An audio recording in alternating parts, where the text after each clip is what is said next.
तर सगळ्यात आधी फ्रेंड्स तुम्ही हा बॅक नेक बघू शकता। तर 12.5 इंचाचा आपण हा जो गळा आहे तर तो पाठीमागचा ठेवलेला आहे। म्हणजे शोल्डर आहे एकदम परफेक्ट आपलं बसलेला आहे, दोरी न लावता। तर आजच्या व्हिडिओमध्ये आपण परफेक्ट जो गोल गळा आहे तर तो कसा काढायचा आणि शोल्डर पडू नये म्हणून त्यासाठी काय ट्रिक अशी वापरायची तर ते आजच्या व्हिडिओमध्ये आपण बघणार आहोत। तर ब्लाऊजची उंची मी 16 इंच घेतलेली आहे, तर तुम्ही कमी जास्त उंचीमध्ये करू शकता तुमच्या ब्लाऊजमध्ये। आणि शोल्डर 6 आणि मुंडा 6.5 घेतलेला आहे। तर या कस्टमरचा जो खांदा आणि हाताचा भाग आहे तर तो थोडासा हेवी असल्यामुळे मी शोल्डर जे आहे 6 आणि मुंडा 6.5 घेतलेला आहे। पण तुमचं जर नॉर्मल माप असेल आणि चेस्टचं जर माप तुमचं 40 असेल, म्हणजे छातीचं माप तुमचं 40 असेल तर शोल्डर जे आहे 5.5 आणि मुंडा 6.5 अगदी व्यवस्थित बसतो। तर आता इथं आपण गळा रुंदी घेतलेली आहे 2.5 इंच। तर तुम्ही एकदम हेवी ब्लाऊज तयार करत असाल तर जी गळा रुंदी आहे तुम्ही 2.25 किंवा 2.5 इंच ठेवायची आहे। त्याच्यानंतर जी गळ्याची उंची आहे इथं बघू शकता की मी 12.25 इंचावरती मार्किंग केलेली आहे। जसं की मी इथं फुल जो आपला डीप नेक आहे तो मी इथं ठेवलेला आहे। तर जसं की काही जणांना काय होतं की ब्रॉड गळे घालायला जे आहेत तर ते खूप आवडतात। तर आपण काय करायचं आहे की बॉटमला आपल्याला प्रॉपर जर गोल शेप देता येत नसेल तर आपण बॉटमला 1.5 इंच एक्स्ट्रा घ्यायचं आहे, किंवा तुम्ही 1 इंच जरी घेतलं तरी चालेल। जितकी तुम्हाला बॉटमला ब्रॉड हवा आहे, म्हणजे तुम्हाला गळा जितका ब्रॉड हवा आहे तितकं तुम्ही हे घेऊ शकता। तर मी बॉटमला घेतलेला आहे 1.5 इंच। तर 1.5 ऐवजी तुम्हाला जर जास्त ब्रॉड नको असेल, मीडियम हवा असेल तर तुम्ही 1 इंच सुद्धा घेऊ शकता। 1.5 इंच घेऊन मी अशी क्रॉसमध्ये एक लाईन मार्किंग केलेली आहे। तर हे बघा, सगळ्यात आधी प्रॉपर आपण गळा इथं मार्किंग केला 12.25 इंचावरती। त्याच्यानंतर आपण काय केलं इथं 1.5 इंच एक्स्ट्रा घेऊन त्याच्यानंतर क्रॉसमध्ये लाईन आखली। आणि जसं की आता आपण गळा रुंदी जी आहे आपण 2.5 घेतली होती, तर 2.5 इंचाच्या 1/2 इंच बरोबर आपण इथं आतमध्ये घ्यायचं आहे। तर आता हे एक आपल्याला लक्षात ठेवायचं आहे की शोल्डर जे आहे मी 1/2 इंच कमी केलं आणि त्याच्यानंतर आपली जी गळा रुंदी आहे तर ती सुद्धा मी 1/2 इंच कमी केली, म्हणजे आतमध्ये घेतलेली आहे रेष इथं बघू शकता। तर हे 1/2 इंच आपण आतमध्ये घेतलं, त्याच्यानंतर जे शोल्डर सुद्धा आहे 1/2 इंच मी इथं कमी केलं। तर तुम्ही ही जी ट्रिक आहे तर ती प्रत्येक साईजसाठी वापरू शकता। जर तुम्ही 11, 12, 10 या टाईपचे जे गळे घालत असाल तर तुम्ही 1/2 इंच जी आहे तुमची गळा रुंदी जितकी आहे तर ती 1/2 इंच आतमध्ये घ्यायची आणि जे शोल्डर आहे 1/2 इंच तुम्ही कमी करायचं आहे। आता इथं बघू शकता एकदम प्रॉपर आपला गळा इथं निघतो। तर हे बघा, आता घातल्यानंतर हा जो आपला गळा आहे तो असा पसरतो अंगामध्ये घातल्यानंतर। त्याच्यानंतर आता आपलं मेन कापडावरती आपलं जे कटिंग आहे तर ते करायचं आहे। तर सगळ्यात महत्त्वाची जी टिप आहे, जर तुम्हाला बॅक साईडला फुगा वगैरे येत असेल, जसं की मी मुंड्याला इथं मार्किंग केलेलं आहे तसं तुम्ही मार्किंग करून घ्यायचं आहे। तर मी ऑलरेडी या अस्तरवरती मार्किंग केलं होतं कटिंग करताना, तर त्याच्यामुळे मी इथं मार्किंग करणार नाही, कटिंग करणार नाही। जर तुम्हाला फुगा वगैरे येत असेल तर तुम्ही जिथं मी मुंड्याला मार्किंग केलेलं आहे खालच्या साईडला तेवढा तुम्ही जो भाग आहे मुंड्याचा तर तो कट करायचा आहे। तर इथं आता आपण लावणार आहोत पायपिंग, पण तुम्हाला जर पायपिंग लावायची नसेल तर तुम्ही फक्त अस्तर जे आहे आतल्या साईडला पलटी करू शकता।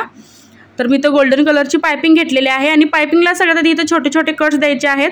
तर आता ही जी पायपिंग आहे तर ती तुम्हाला कुठेही अगदी इझिली मिळून जाईल, कोणत्याही टेलरिंग शॉपमध्ये जी पायपिंग आहे तुम्हाला मिळून जाईल। तर आता ही लावायची आहे आपण अशी एका साईडने, आणि ही लावण्यासाठी मी इथं लावलेला आहे आपला सिंगल दाब। तर सिंगल दाबनेच ही जी पायपिंग आहे अगदी व्यवस्थित बसते। आणि ही जी पायपिंग आहे आपण लावणार आहोत अंडरग्राऊंड पायपिंग, एकदम फिनिशिंग सोबत आपला बॅक नेक जो आहे आपण इथं तयार करणार आहोत। तर व्हिडिओ जो आहे एकदम शेवटपर्यंत बघा, कारण एकदम सिंपल पद्धतीने मी तुम्हाला पायपिंग कशी लावायची, अंडरग्राऊंड पायपिंग कशी लावायची तर ते या व्हिडिओमध्ये मी तुम्हाला सांगणार आहे। जरी तुम्हाला पायपिंग लावायला येत नसेल तरी तुम्ही ही पायपिंग जी आहे लावून अगदी इझिली तुमच्या ब्लाऊजला जे आहे पायपिंग लावू शकता, बॅक नेकला किंवा फ्रंटला सुद्धा तुम्ही अशा टाईप जरी लावला तरी चालेल।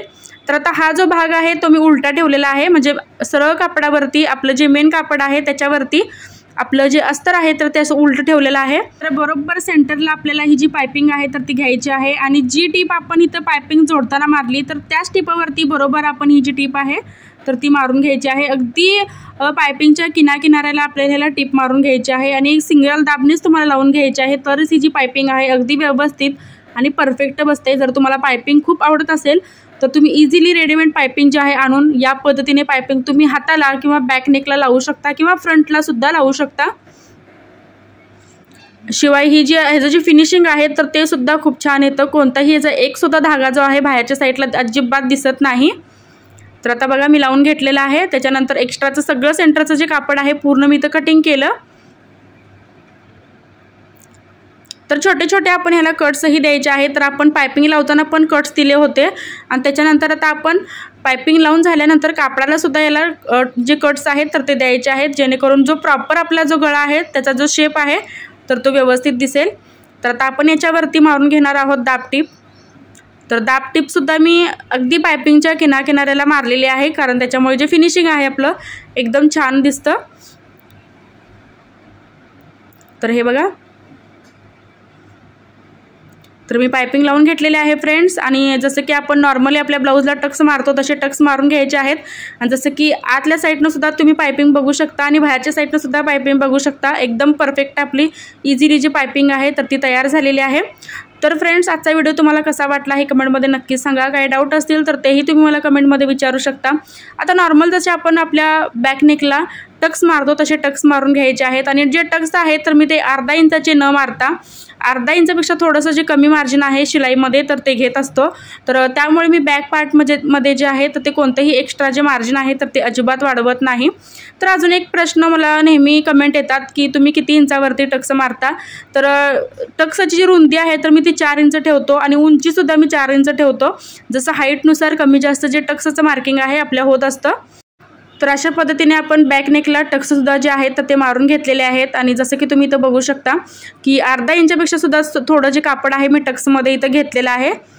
तर परत एकदा सांगते की मी त्यामुळे एक्स्ट्रा जे मार्जिन आहे आपल्या बॅक पार्टमध्ये ते घेत नाही, कारण टक्स मी एकदम कमी घेतो. आपला बॅकनेक जो आहे पूर्ण कंप्लीट झालेला आहे आणि परफेक्ट फिनिशिंगसोबत आपला बॅक पार्ट जो आहे तयार झालेला आहे. तर व्हिडिओ शेवटपर्यंत बघितल्याबद्दल धन्यवाद.